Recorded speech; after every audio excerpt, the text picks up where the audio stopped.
पर श्री हितरिवंश महाप्रभु जी ने राधा वल्लभ जी को वृंदावन में विराजमान करके अगले दिन से ही अष्टयाम प्रारंभ कर दी। 8 याम सेवा चलती राधा वल्लभ जी की। ये भी विचार नहीं कि मंदिर नहीं है, व्यवस्था नहीं है, रसोई नहीं है, खुले में ही सब व्यवस्थित करके अष्टयाम सेवा हो ठाकुर जी की। ब्रजवासी सब संत भी आ गए, सबने कहा कि बोले नहीं ये निर्णय उचित है, आप नरवाहन से एक बार मिल लीजिए।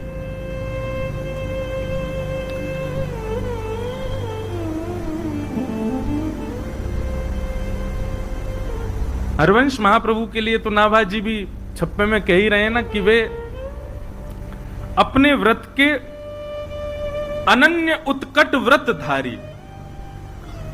एक बार जो व्रत धारण कर लेते हैं फिर चाहे ब्रह्मांड हिल जाए उसका त्याग नहीं कर सकते।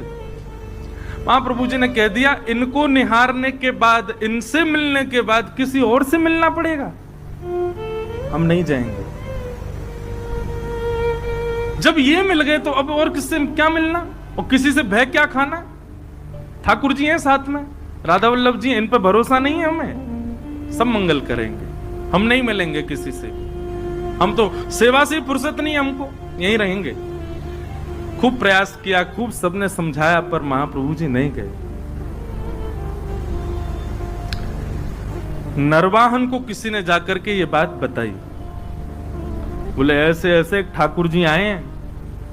और ठाकुर जी आए ये बड़ी बात नहीं है, ठाकुर जी के संग में खूब सारा सोना चांदी जवाहरात और महाराज खजाना आया है भर के। बोले अच्छा, और कहां पर? बोले वृंदावन में, वृंदावन में विराजते हैं। किसी ने यह भी कहा कि जो आचार्य उनको लेकर के आए ठाकुर जी को, उनसे किसी ने प्रस्ताव रखा कि वो आपके पास आके आपसे मिल लें, पर उन्होंने वह भी ठकरा दिया। बोले कि कौन नरवाहन, हम किसी से नहीं मिलेंगे। अब तो नरवाहन को चोट लगी। बोले अच्छा, हमसे मिलने से मना कर दिया? बोले हाँ। कहां पर है? बोले ऊंची ठौर मदनटेर, थोड़े ऊंचा टीला सा था, उस पर विराजते थे ठाकुर जी। कल चलेंगे, हम भी तो देख के आए कैसे ठाकुर जी, कैसे आचार्य। और नरवाहन अपने कुछ सेवकों के साथ में तलवार लेकर के और ऊंची ठौर की ओर बढ़ा। आहा, सुबह सुबह का समय है, मंगला आरती के पश्चात श्री राधा वल्लभ लाल जी का श्रृंगार करके हितरवंश महाप्रभु आचार्य चरण आसन पर विराजमान सन्मुख बैठ करके श्री ठाकुर जी को पद सुना रहे थे। ठाकुर जी को पद सुना रहे थे।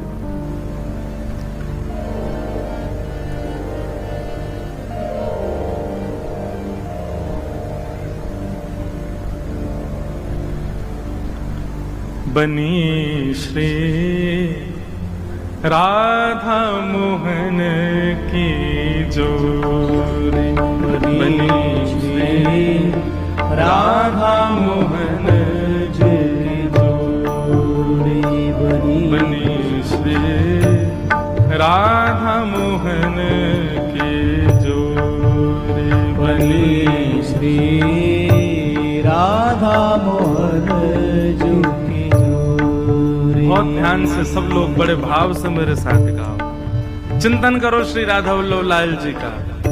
हरवंश महाप्रभु गा रहे हैं,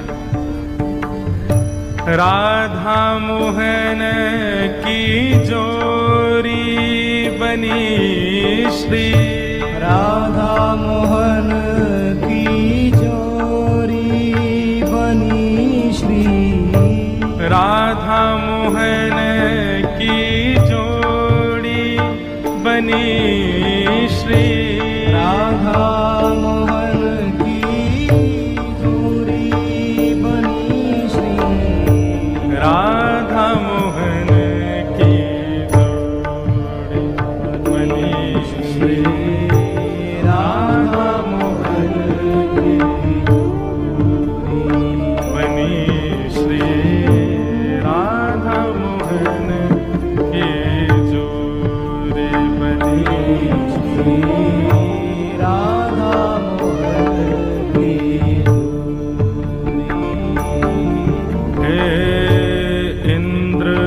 नीला इंद्र नीलमणि श्याम मनोहर इंद्र नीलमणि श्याम मनोहर इंद्र नीलमणि श्याम मनोहर इंद्र नीलमणि श्याम मनोहर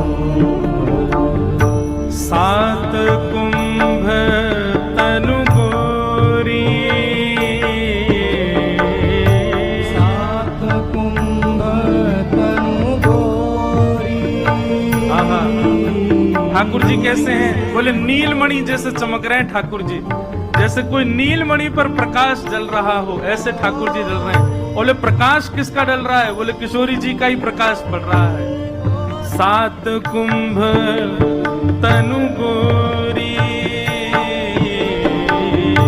सात कुंभ तनु गोरी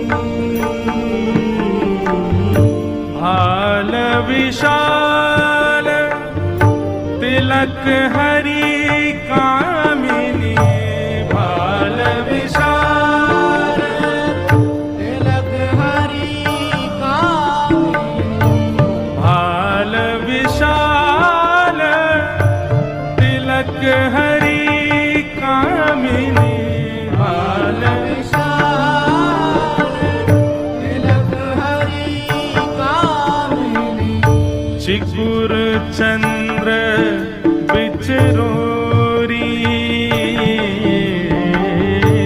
चिकुर चंद्र बिचरोरी बनी राधा के जोरी बनी श्री राधा के जोरी बनी श्री राधा मोहन के जोरी श्री राधा वल्लभ लाल की जय। अद्भुत है महाराज जी श्री रामानुजाचार्य जी का चरित्र। हितरवंश महाप्रभु गा रहे हैं और श्री राधा वल्लभ लाल जी सामने विराजमान हैं। अद्भुत छटा है ठाकुर जी की। इतने में ही तलवार से उसने कुंज जो आपस में जुड़ी हुई हैं इस प्रकार से जैसे अंदर झांक करके देखा, पत्तों की आवाज आई। देख ही रहा था, महाप्रभु जी गा रहे थे। नरवाहन ने जैसे ही तलवार से लता गुल्मों को दूर किया और भीतर झांकने लगा, तो पत्तों की आवाज से महाप्रभु जी ने गाते गाते बस इस प्रकार से पीछे देखा। जैसे कई बार आपने अनुभव किया, कोई पीछे आ जाए आप पूरे नहीं मुड़ के केवल इतने ही मुड़ते हो, इतने ही मुड़े और आंखों को घुमाते हो देखने के लिए कौन है पीछे। महाप्रभु जी केवल इतने घूमे और आंखों से बस पीछे निहारा, नरवाहन दिखा नहीं उनको, लेकिन नरवाहन को इतना रूप दिखा केवल महाप्रभु जी का। हरिवंश महाप्रभु का इतना मुख देखते ही उसके तो हाथ कंपायमान होने लगे, उसके तो नेत्रों से अश्रुधार गिरने लगे। ना जाने क्यों अपने अवगुण सब अवगुण जैसे दिखने लगे। मन ही मन भीतर ही भीतर उसके ना जाने कितनी ग्लानि उत्पन्न होने लगी। वो मानो ये विचार करने लगा, जिस वृंदावन में इतने दिन से मैं ऐसे अनीत कृत्य कर रहा हूं, उस वृंदावन का वास्तविक दर्शन तो आज मुझे हुआ है। जिस वृंदावन को पाकर के भी मैंने उस वृंदावन की योग्यता को नहीं समझा, वो वृंदावन तो ये है। नीचे आचार्य का आधा मुख और पीछे ठाकुर जी का संपूर्ण अंग, इन दोनों का एक साथ दर्शन नरवाहन को हुआ। और केवल दर्शन मात्र से हाथ कांपने लगे, पैर कांपने लगे, स्थिति ऐसी हो गई रुक ही नहीं पा रहा था। वहां दौड़ा नीचे, पीछे सब उसके जो सेवक गए थे साथ में वो भी दौड़े। क्या हुआ क्या हुआ, अब तो स्थिति बस कुछ समझ ही नहीं आ रहा है क्या स्थिति है। बंधुओं, आपने कभी सत्संग नहीं सुना या आपके किसी परिचित के साथ ऐसा हो कि उसने कभी सत्संग नहीं सुना, कभी वृंदावन नहीं गया, कभी गोविंद देव जी नहीं गया, कभी महाप्रसाद नहीं पाया, कभी भी किसी भी प्रकार की भक्त स्थिति में वो नहीं रहा, और अचानक से किसी की वाणी सुन करके, किसी का दर्शन करके, किसी की उपस्थिति से उसके अंदर परिवर्तन हो जाए, तो यही समझना चाहिए कि श्री किशोरी जी ने उसको स्वीकार किया है। क्योंकि उसकी योग्यता तो थी नहीं, उसके लक्षण तो थे ही नहीं, उसके गुण तो थे ही नहीं उस योग्य बनने के, फिर कैसे वो भक्त हो गया? ठाकुर जी ने चुना। नरवाहन ने भले ही वृंदावन से डकैती करी हो, पर करी तो वृंदावन में।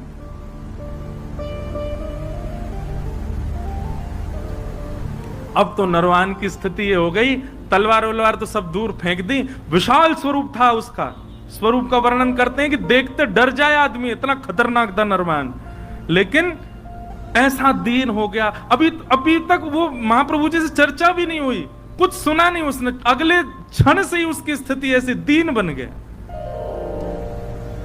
प्राण हरिवंश, जीवन हरिवंश, नित्य हरिवंश, हरिवंश हरिवंश हरिवंश हरिवंश, बस यही गाता रहता और लता कुंजों में पड़े पड़े रुदन करता रहता, अपने आप को कोसता। ऐसी आत्मग्लानि में चला गया और केवल प्राण हरिवंश, जीवन हरिवंश, नित्य हरिवंश, बस हरिवंश हरिवंश हरिवंश, इसी भाव में ही रहता। आसपास के सब सेवक बेचारे तलवार लिए खड़े रहते, उसको देखते, देखा तो हमने भी, हम पे तो कुछ नहीं हुआ, इसको क्या हो गया? सरदार सरदार, उनको बोलो हरिवंश, गाओ हरिवंश, कहो हरिवंश, नाचो हरिवंश। बोले हरिवंश रोटी खिला जाएंगे? अरे अपना काम धंधा कैसे करना है अब? बोले सब हरिवंश, नित्य हरिवंश, बस हरिवंश हरिवंश हरिवंश, यही गाता रहता। जय जय राधा वल्लभ हित हरिवंश, श्री हरिवंश। साथ के सब लोगों ने सोचा, बोले भैया ट्रेंड तो हम हो ही गए इनके संग रह के, अब इनको रहने दो, हरिवंश जी की स्मृति, हम चलें अपना काम करें। उसी समय एक जैन व्यापारी आगरा से अपना कुछ सामान लेकर के बड़े जहाज में यमुना जी के रास्ते दिल्ली जा रहा था। तो नरवाहन के संग में रहने वाले सब लोगों ने योजना बनाई और उस जहाज को बीच में ही रोक लिया। उस जहाज पर भी करीब 200-250 लोग थे। उन सब लोगों ने मन में विचार किया, ये हमारा क्या बिगाड़ेंगे।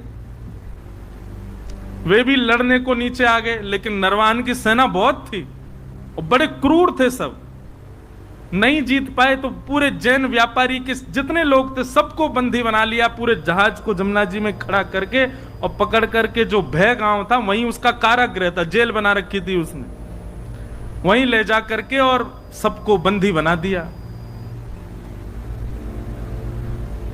सबको बंदी बना करके उन पर क्रूरता करने लगे, मारने लगे, पीटने लगे, उनको स्थिति खराब कर दी। क्यों? क्योंकि कर तो दिया नहीं, ऊपर से हम पे हाथापाई कर रहा है, जानता नहीं हम नरवाहन की सेना है।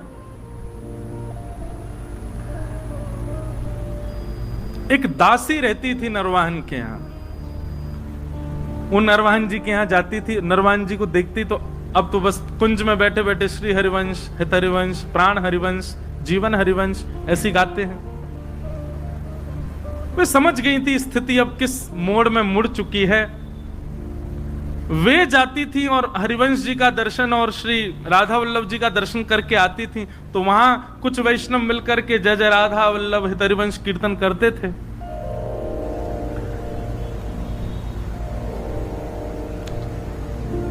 भय गांव में जिस कारागृह में सबको बंदी बनाया हुआ था, दासी वहां गई और वहां जाकर के देखा वो जैन व्यापारी बेचारा रो रहा था, मेरे छोटे छोटे बच्चे हैं, मेरा परिवार है, मैं तुमको कर दे दिया, सब ले लो, मेरा जहाज भी अपने पास रख लो, मुझे मुक्त कर दो। लेकिन वे लोग तो इतने क्रूर, तूने हम पे हमला किया क्यों?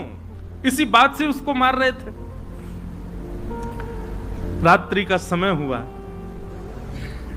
सब सो गए, तो वो दासी उस जैन व्यापारी के पास गई और उससे बोली, सुनो, अर्धरात्रि का समय है, मैं जैसे ही चली जाऊं यहां से, उसके बाद जोर जोर से जय जय राधा वल्लभ हित हरिवंश, जय जय राधा वल्लभ श्री हरिवंश, जय जय राधा वल्लभ श्री, इसका उद्घोष करना और सब मिलकर के एक साथ करना।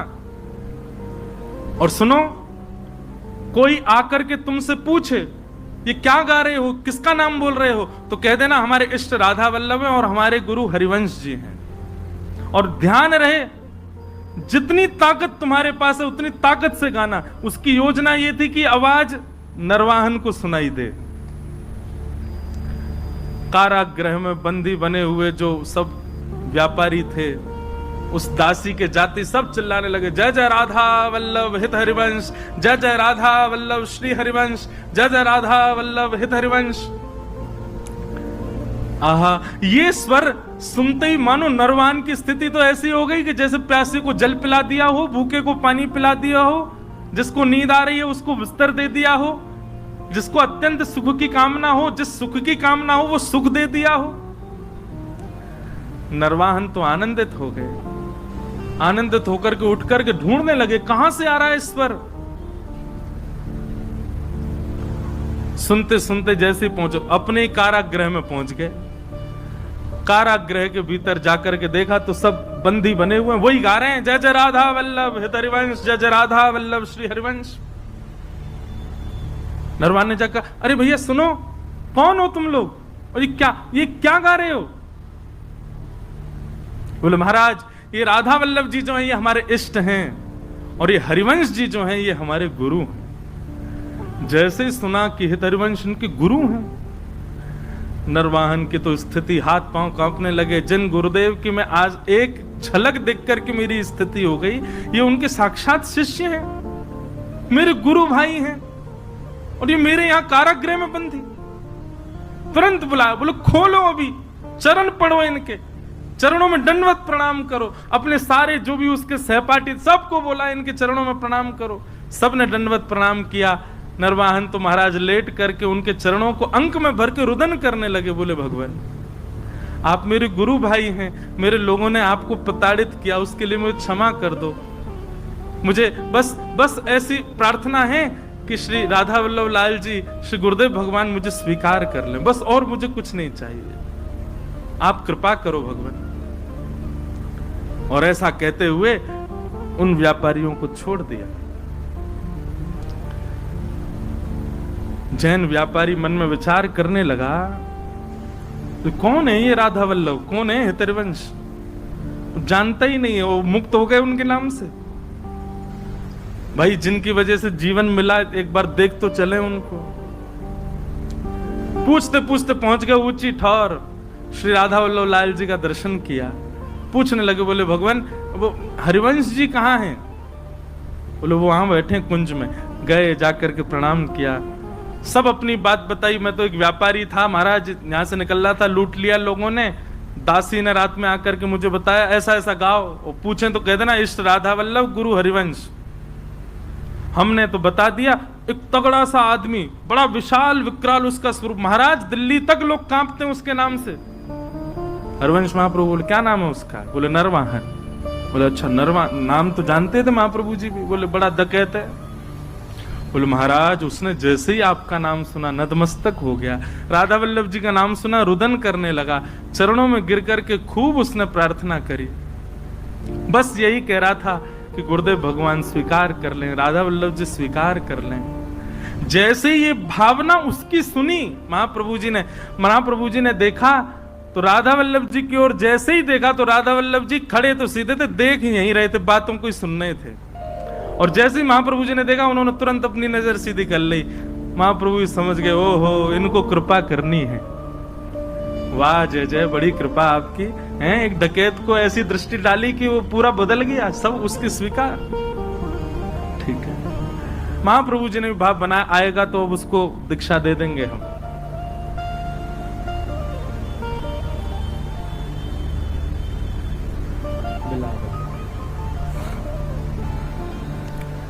नरवाहन और अच्छा एक मेरी बात सुनिएगा, गुरु सन्निधि में सबसे बड़ा गहना यदि कोई है ना शिष्य का, तो वो है संकोच।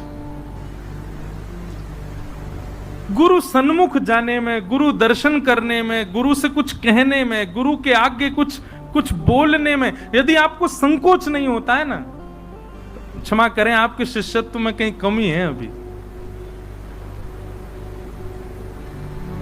गुरु के गुरुत्व में कमी नहीं होती, हमारे शिष्यत्व में ही कहीं ना कोई क्षणिक भाव होगा। नरवाहन बहुत मनी मन विचार करता कैसे जाऊं, लेकिन आज उसने थोड़ा साहस किया कि एक बार चल के ऊंची ठौर पर दर्शन तो करूं। कैसे हैं ठाकुर जी?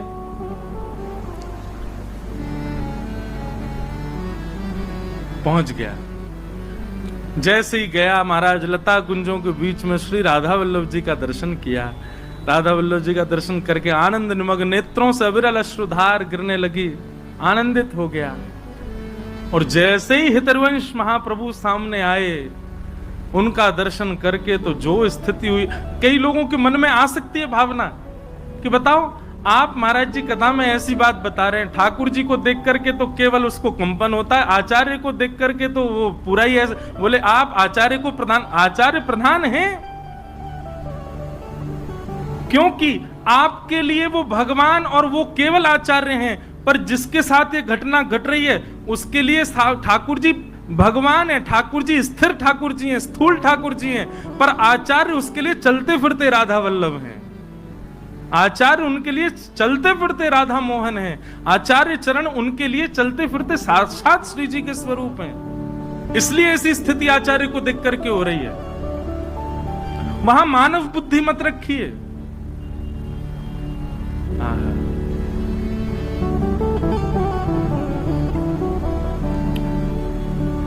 हरवंश महाप्रभु आए, नरवाहन को देखा, देखते ही अपने हृदय से लगा लिया, हृदय से लगाए, हृदय से लगा करके और फिर राधा वल्लभ जी का दर्शन कराया। निहारो इनको, भाव से निहारो।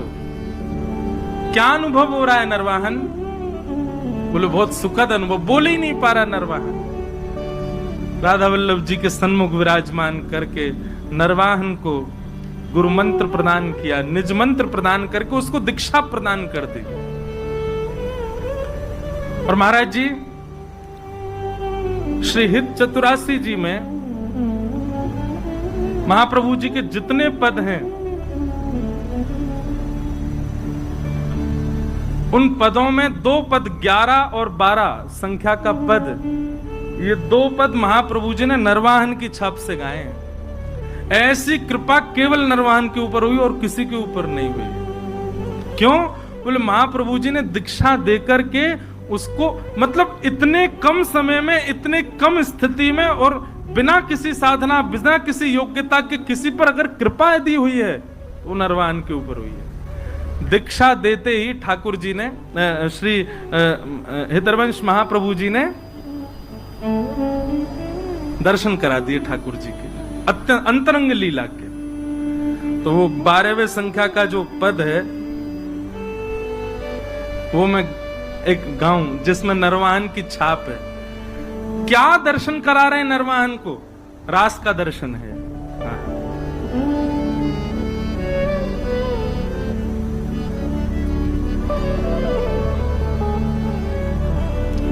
चलहि राधिके सुजान, तेरे हित सुख निधान। चलहि राधिके निधान, तेरे हित सुख निधान। रास रचो श्याम तट कलिंद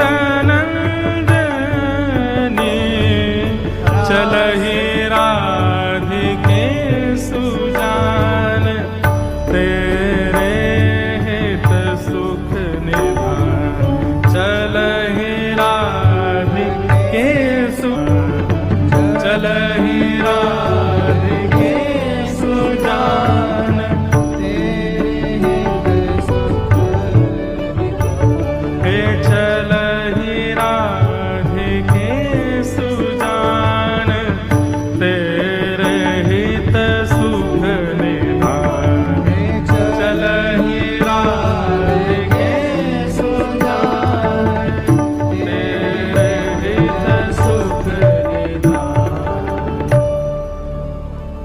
का दर्शन करा दिया नरवाहन को। कहां एक अत्यंत मलिन व्यक्ति, हमारी श्रीमद् भागवत जी में महात्मा में ही कह रहे हैं, प्रयच्छति गुरु प्रीतो वैकुंठम योग दुर्लभ। सबसे बड़ी साधना क्या है, सबसे बड़ा जप क्या है, सबसे बड़ा यज्ञ क्या है, सबसे बड़ा व्रत क्या है? हमारे गुरु बस हमारी निष्ठा से प्रसन्न हो जाएं। गुरु यदि प्रसन्न हो गए, राधा माधव को गोदी में बैठा देंगे, भले स्वयं गुरु को दर्शन नहीं वो आपको करा देंगे। ये गुरु में सामर्थ्य है। बस आज से जितने भी परंपरागत यहां बैठे हैं, जिन जिन के पास परंपरा से दीक्षा है, महाराज जी मैं फंस जाता हूं यहां पे, क्योंकि मैं दीक्षा देता नहीं और कई लोग यहीं आस लगाए बैठे जे कब देंगे। अब कहते हैं कि आप महाराज जी फिर गुरु परंपरा की बात क्यों करते हो जब आप स्वयं नहीं देते? तो हमने रोक नहीं रखा भैया, ऐसे ऐसे आचार्य महानुभाव, ऐसे दिव्य महापुरुष हैं, जिससे भाव लगे लो। पर जहां भी आपकी दीक्षा हो चुकी है, अब एक ही नियम, एक ही व्रत, एक ही निष्ठा, एक ही आपका भाव है क्या? हमारे प्रिया प्रियतम, हमारे लाडली लाल, ये तो हैं इनके सहित गुरुदेव, इनको प्रसन्न करना है अपनी निष्ठा से। गुरु प्रसन्न दक्षिणा से हो रहे हो, समझ जाना फिर तो गड़बड़ी थी। गुरु दक्षिणा से प्रसन्न होने वाले नहीं, गुरु तो आपकी निष्ठा से, आपके भाव से प्रसन्न होते हैं। और जो दक्षिणा से प्रसन्न हो रहे हैं, तो अब क्या कर सकते हो? फंस गए। अब तो ऐसा भी मत सोचना फंस गए, वहां पे यही भाव रखो, चलो दक्षिणा। कितनी बड़ी बात है कि श्री ऐसे नरवाहन, मैं तो यही सोच सोच के विचार कर रहा हूं कि हम तो बचपन से ही लगे हुए हैं महाराज कछु ना कछु करवे में, तब भी किशोरी जी कृपा कर रही है, नेक ना कर रही। नरवाहन उसने तो कुछ नहीं किया, केवल आचार्य दृष्टि पड़ने का ये प्रमाण कि उसको साक्षात रास का दर्शन हो गया। और जिसके चित्त में काम विराजमान था, उसके चित्त में साक्षात राधा मोहन लाल विराजमान हो गए। राधा वल्लभ श्री हरिवंश, ऐसे हरिवंश महाप्रभु के ये एक भक्त हुए श्री नरवाहन जी। ऐसी आपकी निष्ठा और